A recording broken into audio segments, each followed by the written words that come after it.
Hi, welcome to Lovin Sheila, the podcast.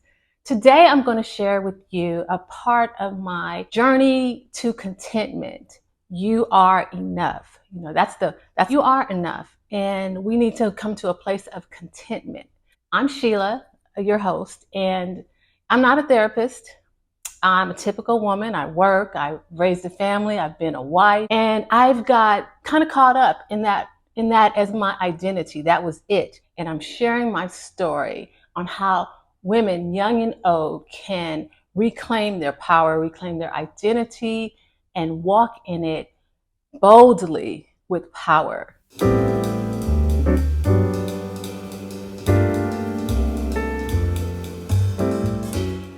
So join me on this journey. Subscribe now. Now, I started talking about identity and reclaiming our identity. And I want to share a quote with you that resonated in my spirit. Let's start with this. It's by Audre Lorde, and it says, "If I didn't define myself for myself, I would be crunched into other people's fantasies for me and eaten alive." And so I want to start with that because that is certainly something that can happen. We definitely have to define ourselves for ourselves. And I want to say we are enough. We are enough with or without relationships. But I'm going to share with you one of my experiences in a relationship after my marriage and just kind of share with you some of the lessons that I learned and what I learned about me and what we as women can take away. You may have found yourself in similar situations. In addition to that identity thing, I definitely have an identity. But I feel like being caught up in like the cares of this world and really being a people pleaser and being conflict avoidant made me just kind of squeeze into what other people wanted and needed from me. And I just couldn't be a true expression of who I am. So for me, I kind of needed a sabbatical. I needed to withdraw from everything that was going on in my life to really see clearly and to figure out where I was going. And so I needed, like, after my marriage, I took about 6 months of intense time with Sheila to determine where I am, what I need, who I am, and kind of figure out how I was going to proceed with this life and reclaim it. During that time, it led me to what I talked about in my last episode, my first dating experience. And I call it the BS meter. You can pick up from there because this story is going to pick up from there. So after that ended, I decided, okay, I'm just going to date. I'm going to enjoy myself. I'm going to have just not get locked down too much. I'm going to have like a roster, if you will, just have fun, enjoy myself. I've been in relationship for 20 plus years, and it's time for just to enjoy yourself. But in the process, as I was doing this, I went to Instagram, IG, and I saw an old flame of mine, and I just commented on one of his pictures, and then he responded. He sent me a message. And so from there, we started talking. And we talked for months. And we were just friends. We'd go to movies and we'd go get something to eat. We'd chat. We'd go exercise. We just really established a bit of a friendship. And I really liked that. I talked about that in my last episode. So that was really good. And then at some point, he asked me to go camping with him. And I was like, okay, like what part of me makes you think I want to be camping? But I was like, okay, I'll take that under advisement. Let me think about it. And so I talked to my friends, and everyone's like, no. And one of my girlfriends, I recall, she said, that's a hard no.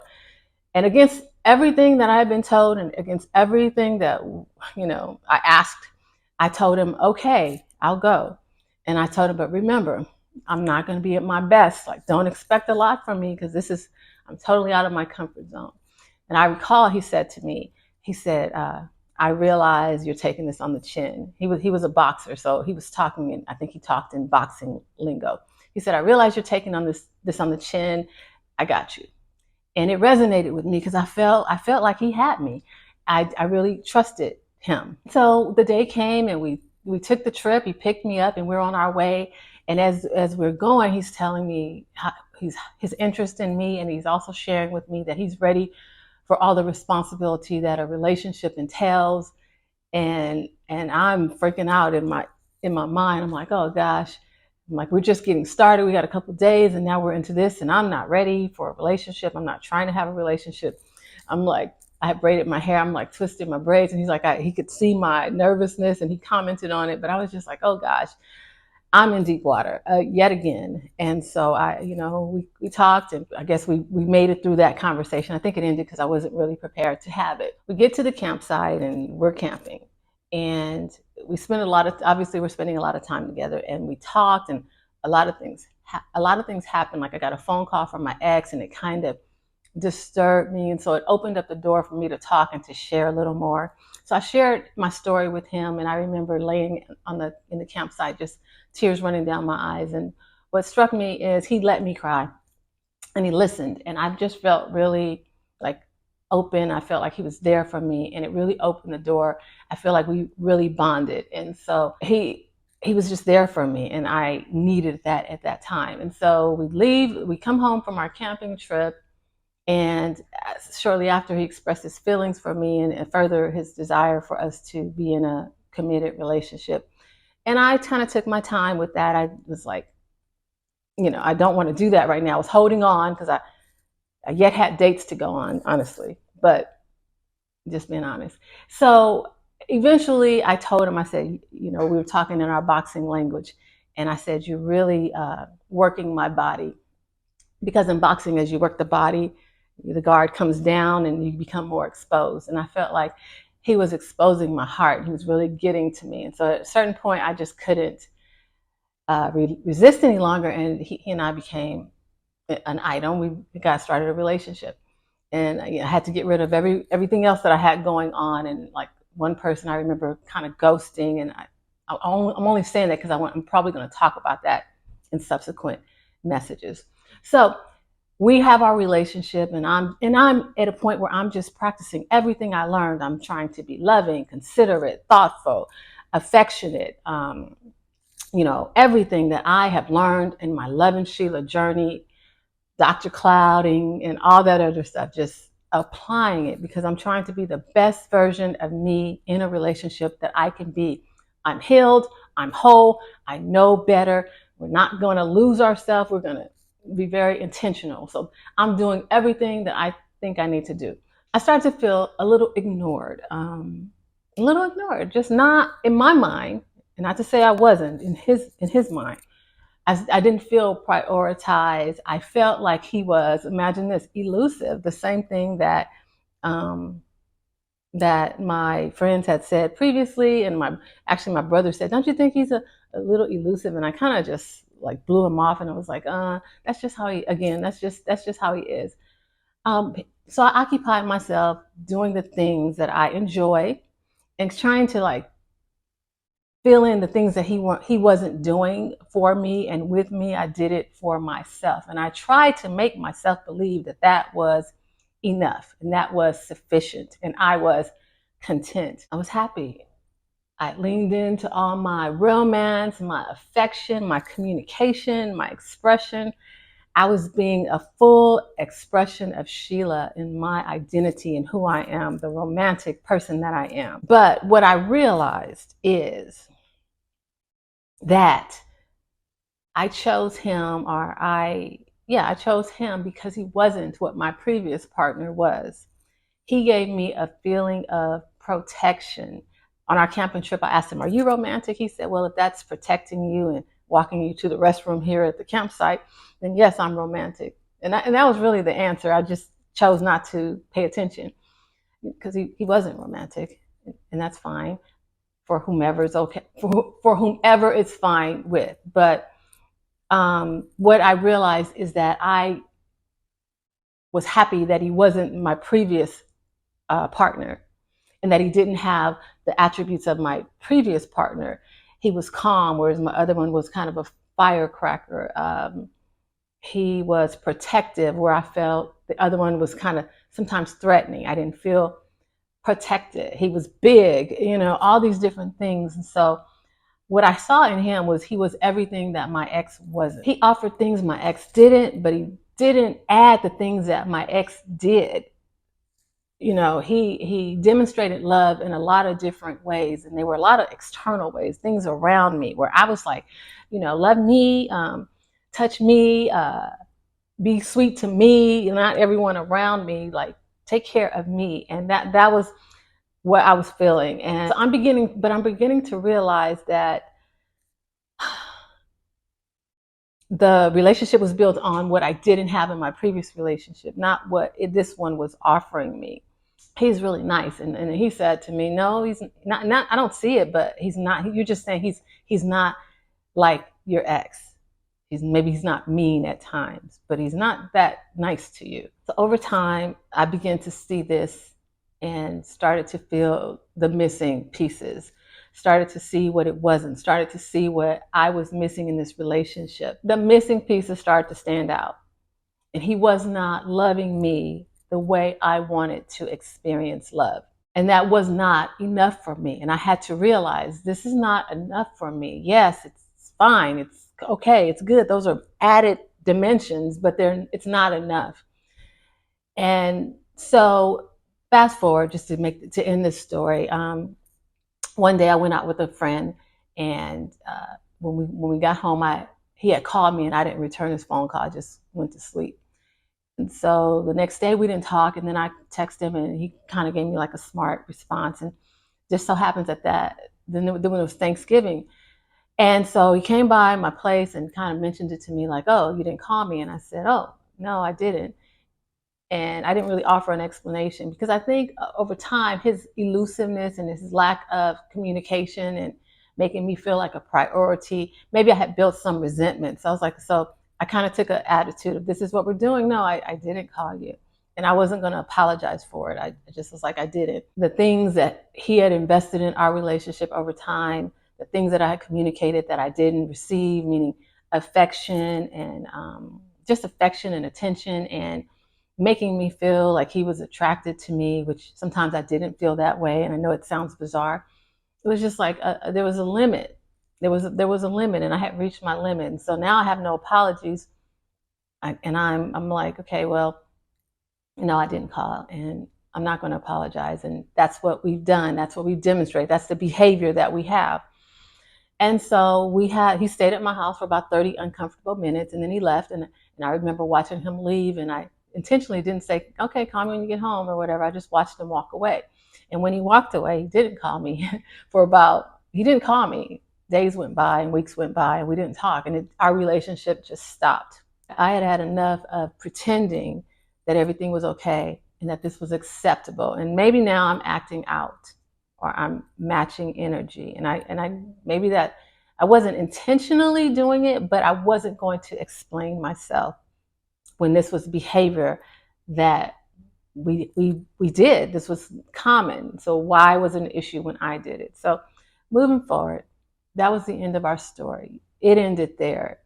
A good year of a relationship ended with a lack of a phone call. And I know there's more to it than that. But what I'm talking about here is that you are enough, and the search for contentment with or without a relationship. So now that has ended, there are some things that I learned about myself.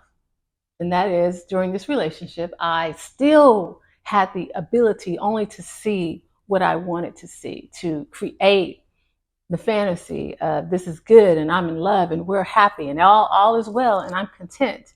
You know, I still have that tendency to avoid the ugly things or the things that are not perfect necessarily in the relationship, or, let's just leave it at that. The things that are not perfect in the relationship. I realized that I was not being like all inclusive. I had different standards for different people. And like my friends and I, we talk about it. Sometimes I just say I'm full of it because I'm inconsistent.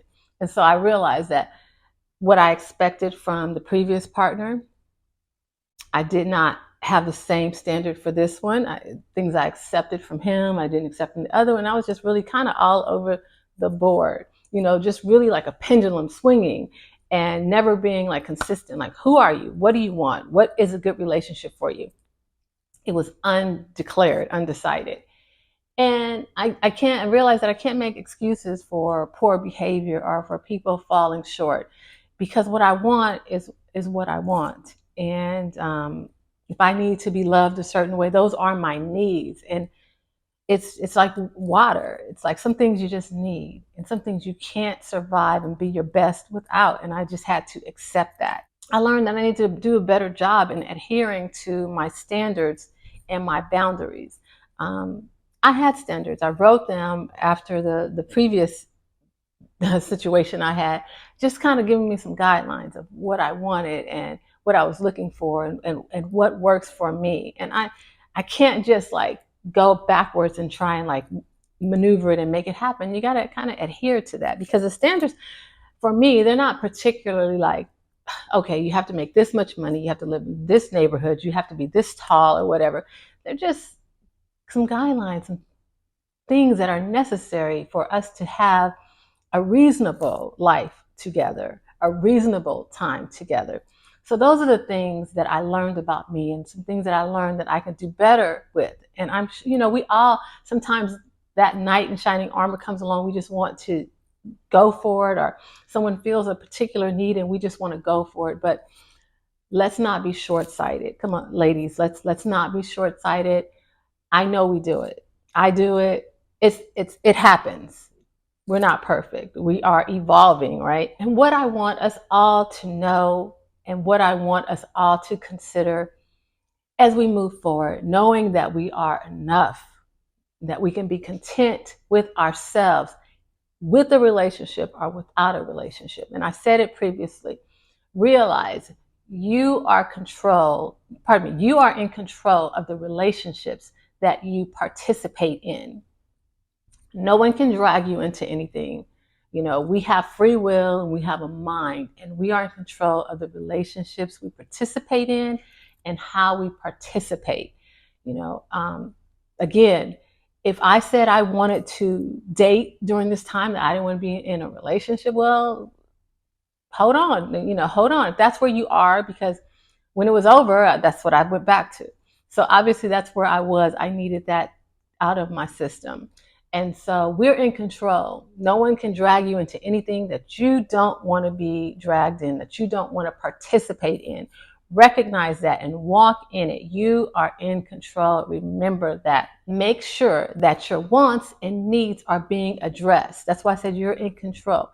If you go into a relationship that you're not ready for, that you don't think, that is not fully all inclusive of everything you need, guess what? You're going to feel alone and empty in that relationship, just like you feel alone and empty by yourself. So that's why contentment is necessary, and it comes from you inside, internally.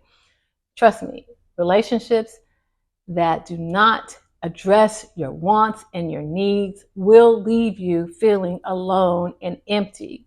So, young ladies, remember that. Women, mature women, remember that. It applies. Also, when I say contentment, I don't mean perfection. We're not looking for perfection.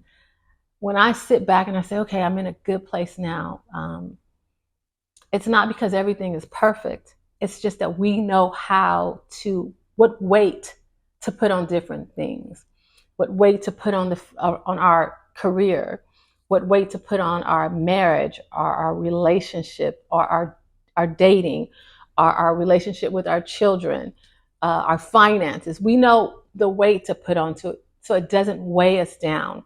There's a sense of contentment that it doesn't have the same effect on us. If we're not in a relationship, it doesn't mean it's the end of the world. It means that this is an opportunity to be more exploratory, to have more adventures. It doesn't mean that everything in your life is perfect and it's absolutely where you want it to be. It's just that you're fine going through the process, and you're content going through the process and working through different things. And I think the effect that it has on you is balanced, because you have a plan.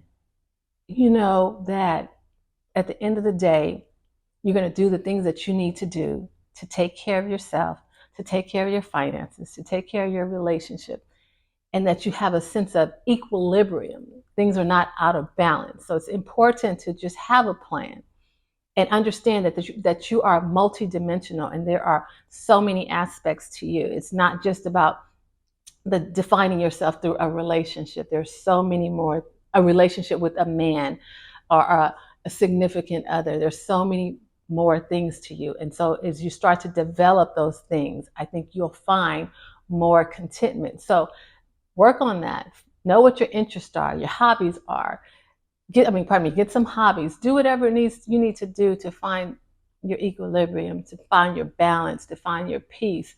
Maybe it's not doing anything. Maybe it's just relaxing. It's okay. And get to a place where it's all okay. I want to say just having peace with yourself, knowing who you are and what you want, having good self-talk, how to encourage yourself, to get yourself out of ruts when they come. They will come.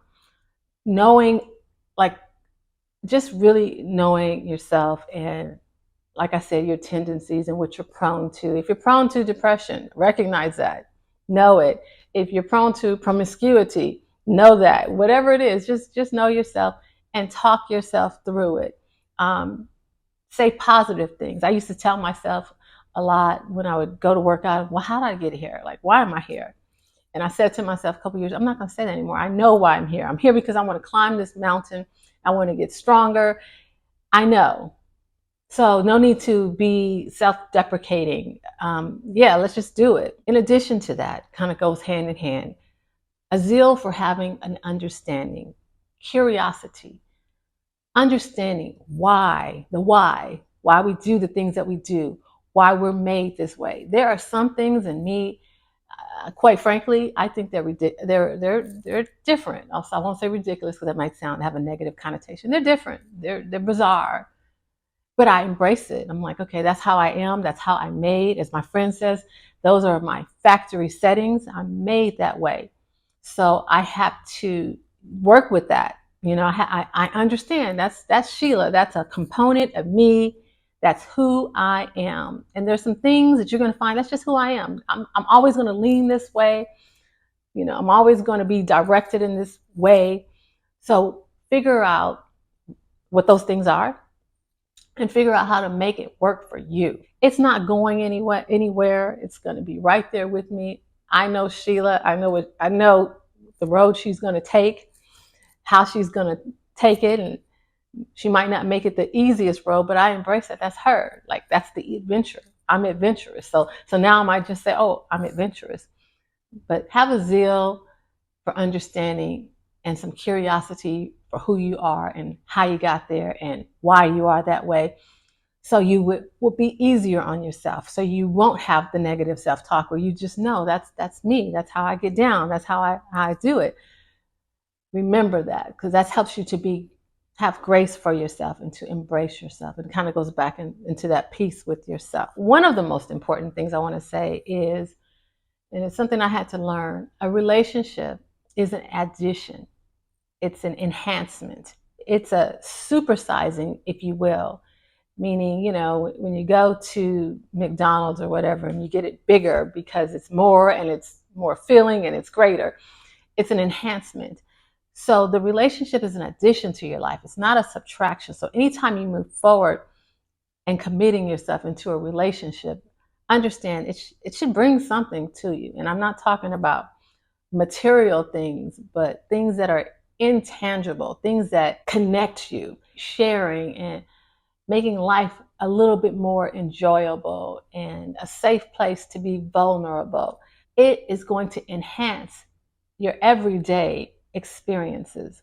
And that's what relationships are. And I know through therapy, for me, my fear of relationships has been like, oh my God, what am I going to give up? Because I've had so many unhealthy relationships and so many where I gave up so much. And coming to a place of contentment is realizing I don't have to give up anything.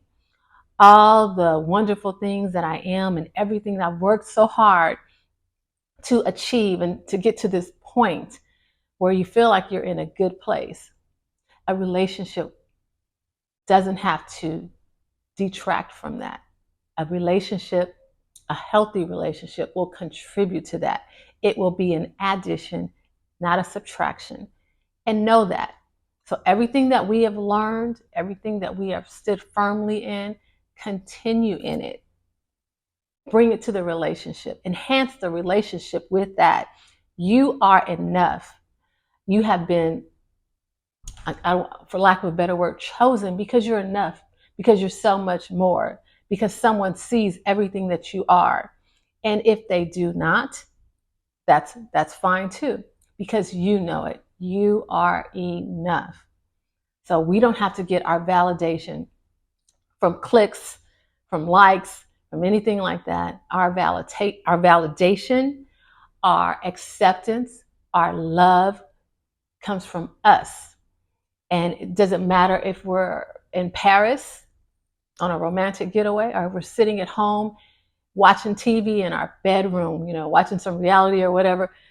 We are still worthy. We're still enough, and we can still be content, because there's a scripture that I like, and in every state I'm in, I know how to abound and I know how to abase. So whatever we're in, we know how to be content. And that's the beginning. What I believe that is the beginning, the start of my evolution. I spent a lot of time, and maybe a lot of us have, defining myself on my relationships and, how good I could look or what people thought of me and whatnot. And so coming to a place where it's about me and what I do for me and how satisfying it is to me. And then having someone who can appreciate who I am, and we can put it together and form a formidable partnership where we're enhancing and bringing out the best in each other. And if that doesn't present itself, ladies, it's okay. Then we'll form that partnership with ourselves, just loving ourselves. And that's why this is Lovin Sheila, the podcast, because for years I said, okay, I'm going to love me until somebody comes along to do it. And I thought that, and I realized that was stinking thinking.